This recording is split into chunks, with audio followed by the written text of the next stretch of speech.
یہ جو دہشت گرد ہیں یہ باقاعدہ پناہ گزین ہیں، وہاں پر انہیں باقاعدہ ان کی میزبانی کی جا رہی ہے، اور وہ ہیں تحریک طالبان پاکستان۔ یہ پہلی افغان وار شروع ہوئی تھی تو جو میجر مدد گئی تھی وہ یہیں کے پی کے سے ہی گئی تھی۔ پھر اس کے بعد القاعدہ کے گروپس ہیں، ان کے اندر مزید گروپس ہیں، کوئی خراسانی گروپ کہلاتا ہے، کوئی کچھ گروپ کہلاتا ہے، تو وہ آپس میں بھی لڑتے جھگڑتے رہتے ہیں۔ ہر گھر کے اندر یہ ڈسکشن ہو رہا ہے، ایسا لگ رہا ہے سارا پاکستان جو ہے وہ ویزا لینے کے لیے بے قرار ہو رہا ہے امریکہ۔ اتنا زیادہ دنیا بھر میں زور دیا جا رہا ہے فیک نیوز کو یعنی ایکسپوز کرنے کے لیے کہ آپ امیجن نہیں کر سکتے۔ ہم خوش نہیں ہیں اس بات پہ کہ ان کا کوئی پرائم منسٹر جو ہے وہ کسی انتہا پسند جہازوں قتل ہوا، ایک یا دو یا کوئی بھی، کون خوش ہوگا؟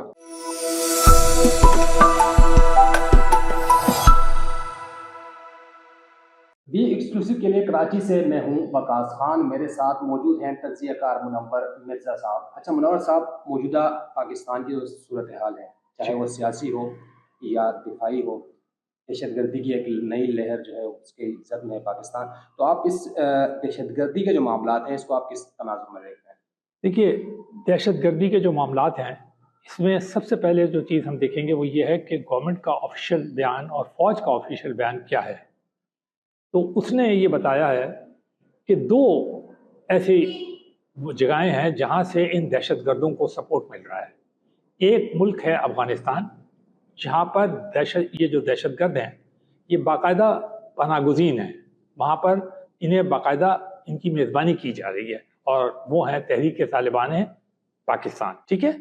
اور دوسری طرف سے انڈیا ہے، اور اس کی وہ جو مشہور ایجنسی ہے، یہ بدنام زمانہ آپ کہہ لیں ایجنسی ہے را، وہ ان کی فنڈنگ کے اندر بہت زیادہ مدد کرتی ہے، ان کی انٹیلیجنس وغیرہ ان کو فراہم کرتی ہے، اور یقینی بات ہے اور زیادہ بہتر جانتی ہوگی لیکن یہ کھل کے تو بات نہیں کی گئی، آرمز وغیرہ ان کو سپلائی کرنا اور ان چیزوں کے اندر وہ کرتی ہے، اور شاید یہ بھی بتاتی ہو کہ کون سے پوٹینشیل ٹارگٹس ہیں جو کہ کرتے ہیں۔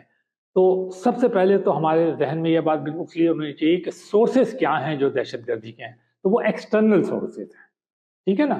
جتنے سورسز ہیں وہ ایکسٹرنل سورسز ہیں جو باقاعدہ حملہ آور ہوتے ہیں اور ہمارے ہاں معصوم جانوں کو، فورسز کو اور انسٹالیشنز کو وہ ٹارگٹ کرتے ہیں۔ اچھا، ان کے ذہن میں یہ بات ہے کہ پاکستان کو کمزور کیا جائے، عدم استحکام کا شکار کیا جائے، اور یہاں کے لوگوں کے اندر ایک افراتفری، لیکن سب سے اہم جو چیز ہے وہ نوجوانوں میں، کیونکہ یہاں کی آبادی 62% نوجوانوں پہ ہے، چاہے وہ بلوچستان ہو، چاہے وہ فرنٹیئر ہو یا اور کوئی صوبہ ہو، وہ نوجوانوں پہ مشتمل ہے۔ جی اچھا، حالیہ جو دہشت گردی کے واقعات ہوئے ہیں، بلوچستان کو اگر ہم سائڈ پہ کر دیں، کے پی کو اگر ہم سائڈ پہ کر دیں، الگ اگر ہم دیکھ لیں تو کے پی میں جو نشانہ بنے اس میں علماء کرام کو نشانہ بنایا گیا، دو علماء کرام شہید ہوئے۔ ساتھ ہی ہم بلوچستان میں دیکھتے ہیں تو وہاں پر معصوم لوگوں کو یرغمال بنانے کی کوشش کی گئی، جو کہ بعد میں پاک فوج نے ان کو بازیاب کرا دیا۔ تو یہ کیا سمجھتے ہیں آپ کے الگ الگ کوئی ان کی اسٹریٹجی ہے، یا علماء کرام کو ٹارگٹ، وہ بھی ویل نون علماء کرام جو ہے ان کو ٹارگٹ بنانے کے پیچھے کیا ان کے؟ دیکھیے، اگر آپ بلوچستان میں دیکھیں تو وہ تو کھل کے ہے کہ وہ جو اعتراف کر رہے ہیں لوگ وہ ہیں BLA، جو کہ بلوچستان لبریشن اور آرگنائزیشن اپنے آپ کو کہتی ہے، وہ اس بات کو کلیم کرتی ہے اور وہ کہتی ہے کہ ہاں ہم نے یہ کام کیا ہے، ٹھیک ہے نا۔ تو ہم اسے تو ڈسپیوٹ نہیں کر سکتے، اور ان کا جو ایجنڈا ہے وہ بالکل ڈیفرنٹ ہے۔ جبکہ اگر آپ یہاں دیکھیں فرنٹیئر میں یا KPK میں دیکھیں، خیبر پختونخوا میں، وہاں صورتحال مختلف ہے۔ آپ کو یاد ہوگا کہ جب یہ پہلی افغان وار شروع ہوئی تھی تو جو میجر مدد گئی تھی وہ یہیں KPK سے ہی گئی تھی، ٹھیک ہے نا، خیبر کے علاقے سے گئی تھی۔ اچھا، اس میں یقینی بات ہے جہاں پر اور دوسرے عناصر تھے وہاں اس میں اسے جہاد ڈکلیئر کیا گیا پاکستان کے اندر، ٹھیک ہے نا۔ جب آپ نے اسے جہاد ڈکلیئر کر دیا گیا تو کون جہاد اسے ڈکلیئر کرتا؟ عام آدمی تو ڈکلیئر نہیں کر سکتا، میڈیا تو ڈکلیئر نہیں کر سکتا، ایون فوج بھی ڈکلیئر نہیں کر سکتی جہاد، حکومت بھی نہیں کر سکتی جہاد۔ جہاد تو عموماً علماء کرام کہتے ہیں کہ وہ. اچھا پھر آپ نے دیکھا ہوگا کہ میں یہ نہیں کہتا کہ علماء کرام میں کوئی ڈویژن ہے، لیکن یہ تو بالکل طے شدہ بات ہے کہ ہمارے یہاں بہت سارے ہیں علماء کرام کے اپنے اپنے گروپس ہیں، آپ کو معلوم بھی ہے ان کا، اور وہ سب کے سب جو تھے وہ ویریس لیولز کے اوپر افغانستان کے اندر انوالو ہوئے اس جہاد کے اندر. پھر اس کے بعد سیکنڈ افغان وار آئی، ٹھیک ہے نا، پھر بھی وہ انوالو رہے. تو یہاں سے باقاعدہ وہ لوگ جائے. یہ ٹی ٹی پی کیا ہے، ان کا کیا نظریہ ہے؟ وہ تو اپنے آپ کو اسلام کے لبادے میں ہی اوڑھتے ہیں نا، وہ لبادہ اوڑھ لیتے ہیں. لیکن ہمارا جو مین سٹینڈ ہے کہ پاکستان تو خود ایک اسلامی ملک ہے، اس کا کانسٹیٹیوشن جو ہے وہ اسلامک ریپبلک آف پاکستان کہتا ہے اپنے آپ کو، اور بستے بھی پاکستان کے اندر اوور ویلمنگ میجورٹی ہے مسلمانوں کی، ٹھیک ہے نا. تو یہاں پر جہاد کرنے کی تو کوئی گنجائش نہیں ہے. لیکن وہ جو آپس میں ڈویژن چلا آ رہا تھا، اب ٹی ٹی پی کو بھی کوئی لیڈ کر رہا ہوگا تو وہاں پہ بھی میں یہ نہیں کہتا کہ وہ کون ہے، کہتے تو وہ اپنے آپ کو وہی ہے نا کہ ہم اسلام کے عالم ہیں، ہے نا. تو اسی طرح اور دوسرے بھی لوگ ہیں. اچھا یہاں بھی اگر آپ دیکھیں تو آپ کو ایک زمانے میں ایک علماء کی تعداد ملتی تھی جو اس بات پر وہ کہتے تھے، اعتراف کرتے تھے کہ ہاں یہ جو مجاہدین ہیں یہ جو ہیں ہمارے، یہ ہم نے انہیں کم از کم ان کی ڈاکٹرینیشن ذہنی، اور یہ تو نہیں کہا کسی نے کہ میں نے ہتھیار دیا یا میں نے ہتھیار، یہ تو کوئی بھی نہیں کہہ رہا، لیکن ان کی ذہنی نشو و نما یا ان کو جہاد کے متعلق جو فلسفہ اس کے اندر انہوں نے پارٹ پلے کیا، اور اس پہ وہ فخر کرتے رہے. آپ وہ نام لکھا کرتے، یہ میں نہیں کہہ رہا، یہ وہ خود کہتے تھے. اگر وہ نہیں کہتے تو میں بھی کہہ دوں گا کہ نہیں بالکل غلط ہے، ٹھیک ہے نا. لیکن جہاں تک حکومت پاکستان کا تعلق ہے، لوگوں کا پاکستان کا تعلق ہے، ان کا اس میں کوئی کنٹریبیوشن نہیں ہے.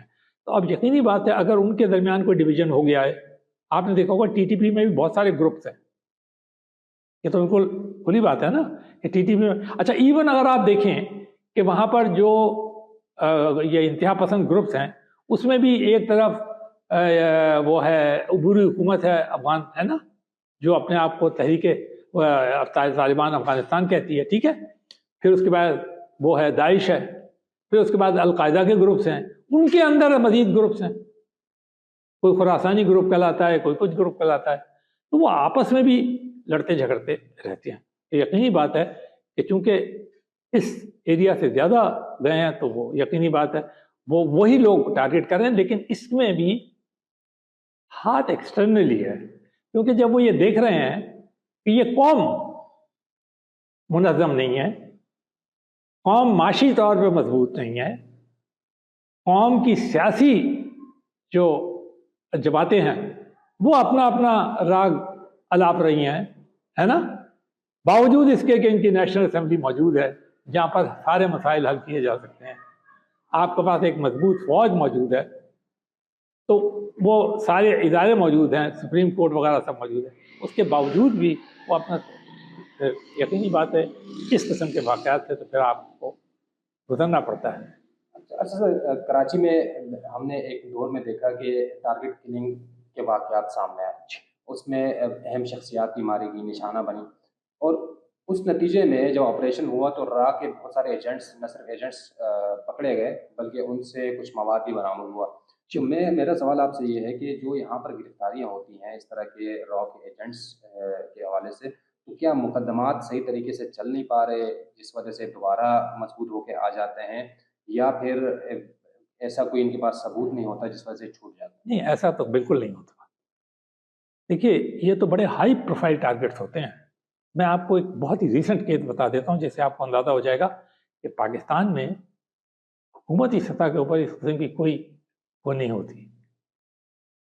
پرانے زمانے میں ضرور ہوا ہوگا اور وہ مثالیں بھی ہمارے سامنے ہیں، ہے نا، اور اس کے اوپر ہم کرٹیسائز بھی کرتے ہیں، کھلے عام کرٹیسائز کرتے ہیں کہ بھائی کیوں ان کو پناہ دی تھی، کیوں کیا تھا. عام آدمی سوال کرتا ہے. اب وہ جنریشن تو نہیں ہے نا آج سے 30 سال یا 35 سال یا کیونکہ پہلی افغان وار تو 50 سال پہلے ہوئی تھی، ٹھیک ہے، تو وہ سوال کرتی ہے نا کہ آپ نے کس خوشی میں پناہ دی تھی. تو جو آپ کراچی ٹارگٹ کلنگ کی بات کر رہے ہیں اور پھر وہ مقدمات کی بات کر رہے ہیں، پاکستان کے اپنے قانون ہیں، دونوں قسم کے قانون ہیں. اینٹی ٹیررسٹ ایکٹس موجود ہیں، اینٹی ٹیررزم کورٹس موجود ہیں، اور اس کے اندر آپ نے دیکھا بہت سارے لوگوں، اور موسٹ ریسنٹ واقعہ آپ نے دیکھا ہوگا کہ ابھی پاکستان نے ایک دہشت گرد کو بلوچستان کی سرحد کے اوپر پکڑا اور پکڑ کے اسے امریکہ کے حوالے کر دیا، کیونکہ وہ ہمارا نہیں تھا. اس نے ان 173 آدمیوں کو اس وقت مارا تھا 2021 میں، جبکہ امریکن فورسز جو تھیں وڈرا کر رہی تھی، اس میں 13 امریکن تھے اور 160 افغانی تھے. تو ہماری سرزمین سے تو اس کا تعلق نہیں ہے، لیکن ہمارے ساتھ امریکہ کی ایکسٹریڈیشن ٹریٹی ہے جس کے اندر ہم یہ کرتے ہیں کہ ایک اس کو بھیج دیتے ہیں. یہ سمجھنے کی چیز ہے، یہ انٹرنیشنل قانون ہے. آپ ایسا نہیں کر سکتے کہ آپ یہ کہنے جی میں تو نہیں کرتا، اور ایسا کرتے ہیں تو پھر آپ دنیا میں کچھ بھی نہیں کر سکتے. وہ کل وہ یہ کہہ دیں گے اچھا ٹھیک ہے ہم آپ کے ساتھ وہ نہیں کرتے، تجارت نہیں کرتے، ہم آپ کو ٹیکنالوجی نہیں دیتے، اسٹوڈنٹس آپ کے نہیں آ سکتے. کتنی یہاں پہ بے قراری ہو رہی ہے اس وقت جب یہ خبریں آ رہی ہیں. میں ریفر کر رہا ہوں صرف اسی مثال کے لیے کہ جناب وہ ٹرمپ جو ہیں وہ انہوں نے پابندی لگا دی ویزے پہ. ہر گھر کے اندر یہ ڈسکشن ہو رہا ہے، ایسا لگ رہا ہے سارا پاکستان جو ہے وہ ویزا لینے کے لیے بے قرار ہو رہا ہے امریکن. حالانکہ کتنا 5.5 لاکھ آدمی ہیں، میں تو جا چکا ہوں امریکہ کو 25 دفعہ، 5.5 لاکھ پاکستانی ہیں، لیکن ہر گھر میں سے ایک بحث صرف یہی ہو رہی ہے کہ ہم تو خیر بہت زیادہ ڈائگریس کر گیا تھا ایک مثال دینے کے لیے. تو میں بتا رہا ہوں ایسا کچھ بھی نہیں ہے کہ پاکستان کے اندر جو اینٹی ٹیررسٹ لاز کمزور ہوں. ہاں یہ ضرور ہے کہ لیپسز تو ہوتے ہیں، کمزوریاں تو ہوتی ہیں، اور وہ تو آپ نے دیکھا جب کورٹ میں جاتے ہیں تو وہ کہتے ہیں کہ بھائی آپ ثبوت لے آئیے ہم سزا دے دیں گے. کئی دفعہ یہ فائدہ. اچھا اس میں آپ نے دیکھا ہوگا اس میں صرف یہ نہیں کہ کوئی ٹیررسٹی کا معاملہ ہوتا ہے، آپ نے دیکھا قاتل ہیں آپ کے سامنے، سنا آپ نے دیکھا ہوگا سڑکوں کے اوپر لوگوں کو کچل دیا جاتا ہے ثبوت پراپرلی مہیا نہ کرنے کی وجہ سے، یا کچھ اور دوسری وجوہات بھی ہو سکتی ہیں، تو چھوٹ جاتے ہیں. اچھا سر، دور ایسا چل رہا ہے کہ اے آئی سے ویڈیو جنریٹ ہو رہی ہیں، ایک نیوز، ایک انفارمیشن، پروپیگنڈا اور سوشل میڈیا کو اس اعلی کار کے طور پہ استعمال کیا جا رہا ہے. تو اس صورتحال میں کیا ہم بحیثیت قوم یا نیشن ہم تیار ہیں اس چیلنج کو قبول کرنے کے لیے، یا ہماری قوم سوشل میڈیا میں جو غلط چیز چلے گی اس کو من تسلیم کر لے گی؟ دیکھیے یہ آپ نے بہت ہی اہم سوال کیا ہے. دیکھیے اس وقت اور ہمیشہ وار جب سے یہ میڈیا آیا ہے تو وار میڈیا کے ذریعے بھی ہوتی ہے اور وار میدان جنگ میں بھی ہوتی ہے. میں مثال اس کی سٹارٹ بہت مختصر دیتا ہوں. گوئبلس کا نام سنا ہے نا آپ نے؟ ہٹلر کے وزیر تھے. وہ یہ کہتے تھے 100 بار اگر ایک جھوٹ کو بولا جائے تو وہ لوگ سچ سمجھنے لگتے ہیں، ٹھیک ہے نا. اسی مقولے کے لے کے یہ سوشل میڈیا پہ بھی جو جھوٹ بولتے ہیں بالکل جھوٹ بولتے ہیں. یہ اگر کوئی یہ کہے کہ جھوٹ نہیں بولتے، اور دوسری جب یہ جھوٹ بولتے ہیں غلط فیک، آپ نے دیکھے ویڈیوز چلتی ہیں فورینسک ان کا وہ ہوتا ہے اور سامنے آپ میں تو ابھی پچھلے سال گیا تھا 3 مہینے BBC کے اندر رہا ہوں. فیک اتنا زیادہ دنیا بھر میں زور دیا جا رہا ہے فیک نیوز کو یعنی ایکسپوز کرنے کے لیے کہ آپ امیجن نہیں کر سکتے. اور ہم تو کل ہی آپ نے دیکھا نیشنل اسمبلی کے اندر اس کی ہماری نیشنل سیکورٹی کونسل کا اجلاس ہوا جس میں ہائیسٹ لیول کے لوگ موجود تھے. وہاں یہ کہا گیا کہ جناب فیک نیوز جو ہے یہ ہمارے لیے ایک بہت بڑا چیلنج ہے. بار بار کہا جا رہا ہے، آرمی چیف تک یہ کہتے ہیں کہ میدان جنگ میں تو سب کچھ ٹھیک ہے لیکن یہ جھوٹ جو ہے اس کو کاؤنٹر کس طرح کیا جائے. سوال یہ آپ کا یہی ہے نا؟ جی جی بالکل ایسے. تو یہ ایک میڈیا اسپیشلسٹ جو ہے، یہ کام ایک میڈیا اسپیشلسٹ کا. دیکھیے میدان جنگ میں تو ہماری فورسز بہت ٹھیک ٹھاک. آپ نے دیکھا یہ جعفر ایکسپریس کے معاملے کے اندر انہوں نے بہت بالکل کم وقت میں اور بالکل میں آپ کو بتا رہا ہوں. آپ نے میں نے بہت اسٹڈی کیا اس میں، پورا ایک میں نے ولاگ بھی کر دیا ہے اور بہت ڈیٹیل کے اندر میں آرٹیکل بھی اس کے اوپر لکھ رہا ہوں. دیکھیے انڈین میڈیا نے بڑے طریقے سے پاکستان، مگر یہ اور انڈین میڈیا کرتا ہے. اچھا جواباً یہ ہے کہ ہر میڈیا کرتا ہے، انٹرنیشنل میڈیا نہیں کرتا. میں آپ کو ایک مثال دیتا ہوں. ایک زمانے میں آپ کو یاد ہوگا پاکستان کے اندر اپوزیشن تو جی وہ ہڑتالیں کرتی تھی، پہیا جہاں ہڑتالیں یہاں پہ ہوتی تھی نا. تو بی بی سی کے نمائندے میرے بڑے دوست تھے اس زمانے میں بھی ایکٹیو رپورٹر تھا، تو وہ آیا کرتے تھے. تو وہ آ کے شام کو ان کا ایک پروگرام ہوتا تھا سیل میں، اس کے پتہ کیا کہا کرتے تھے؟ کل پاکستان میں یہ ہونے والا ہے، یوں ہوگا، تالے بند ہو جائیں گے، سڑکیں یہ ہو جائیں گے، یہ آگ لگا دی جائیں گی، فلانا یہ.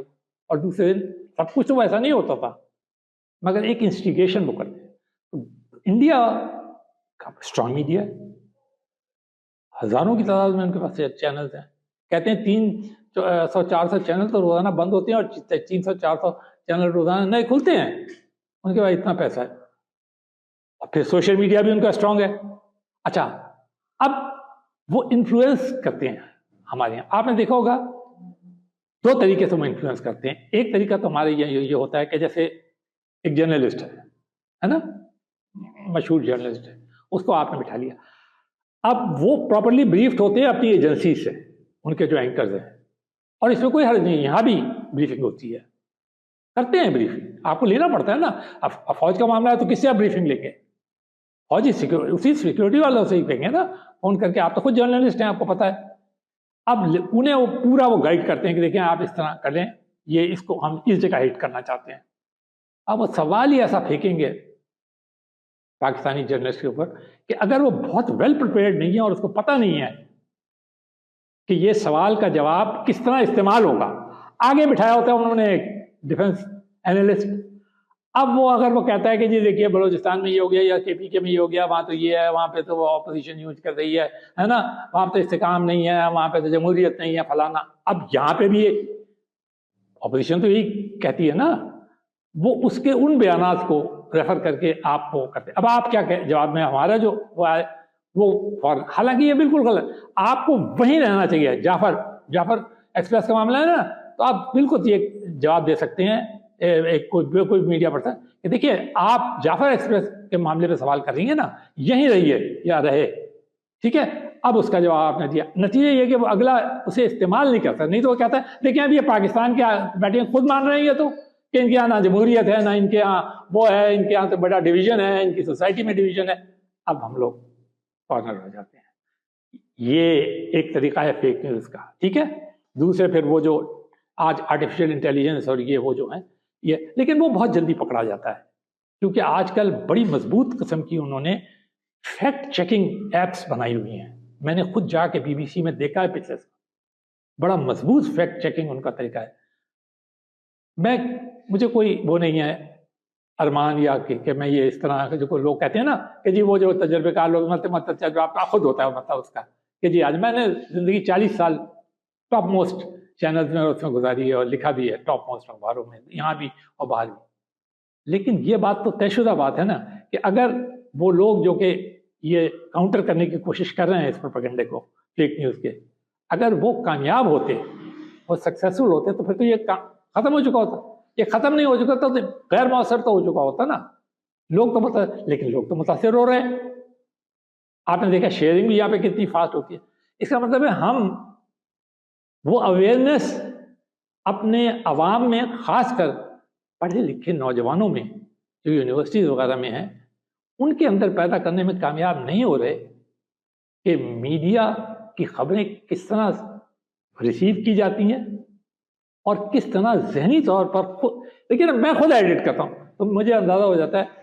چلیے مجھے سے مراد میں نہیں ہے کہ میں کوئی میڈیا کا آدمی ہوں، مجھے آپ سمجھے میں ایک لیمن ہوں، لیکن میں یہ خبر دیکھی ایک جگہ سے آئی تو میں کہتا ہوں یار دوسری جگہ سے بھی دیکھ لوں کہ دوسرا کیا کہہ رہا ہے، دوسری بھی دیکھ لی. اب مجھے اندازہ ہوا کہ اس میں اور اس میں تو 100% فرق ہے. یہ بالکل یہ بات کہہ رہی ہے تو کہیں درمیانی راستہ جو ہے وہ صحیح ہے.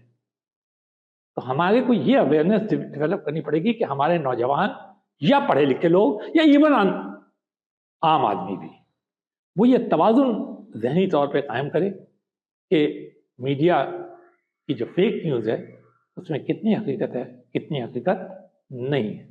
سر آخری سوال میں آپ سے یہ کروں گا کہ جو بھارت کی طرف ہمیشہ انگلیاں اٹھتی ہیں کہ بھارت پاکستان میں یہ سارے معاملات کرتے ہیں جس کے شواہد بھی وقتاً فوقتاً ملتے رہتے ہیں، لیکن آپ کو کیا لگتا ہے کہ اگر پاکستان انشاءاللہ کبھی اس معاملے سے نکلتا ہے تو بھارت بھی اس کیفیت پہ مبتلا ہو سکتا ہے جس طرح کہ اس کے ایمز ہیں، ٹارگٹس ہیں، جس طرح کی وہ وحشیانہ سوچ رکھتے ہیں تو یہ چیز پلٹ کر وہاں ان کو اس کا سامنا ہو سکتا ہے. آپ تو کہہ رہے ہیں ہو سکتا ہے، ہو رہا ہے. وہاں بھارت میں 29 اسٹیٹس ہیں جنہوں نے بھارت کو واقعی میں اسٹڈی کیا. مشکل سے اتنی سی ہے، میں کسی کو بلیم نہیں.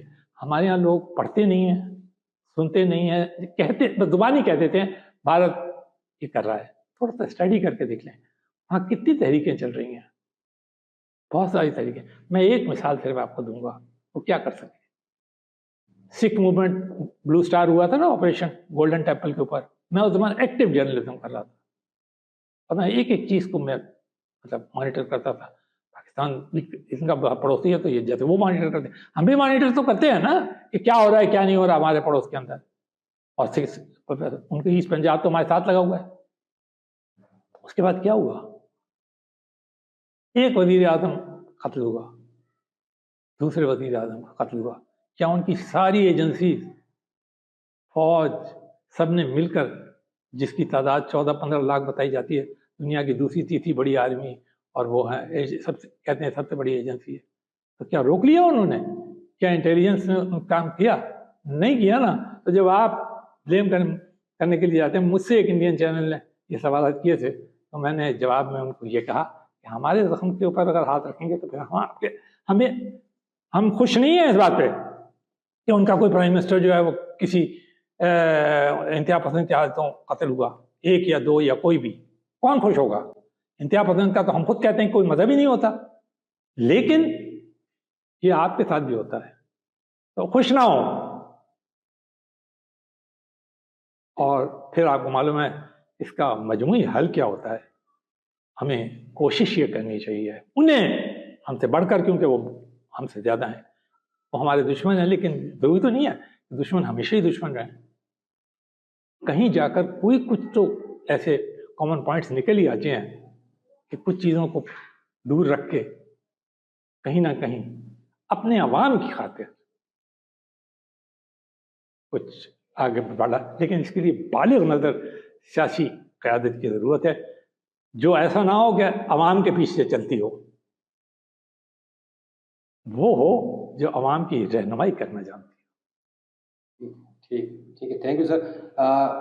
بات چیت کا سلسلہ یہاں ختم کریں گے اور اس کا نتیجہ یہ نکالیں گے کہ تعلیم سب سے اہم چیز ہے. ہمیشہ جو بھی چیز آپ سوشل میڈیا پر شیئر کرتے ہیں یا جس پر آپ بات کرتے ہیں، کم سے کم وہ آپ 2 یا 3 جگہوں سے اس کی تصدیق ضرور کیا کریں. مجھے اور مرزا صاحب کو اجازت دیجیے گا. اللہ حافظ.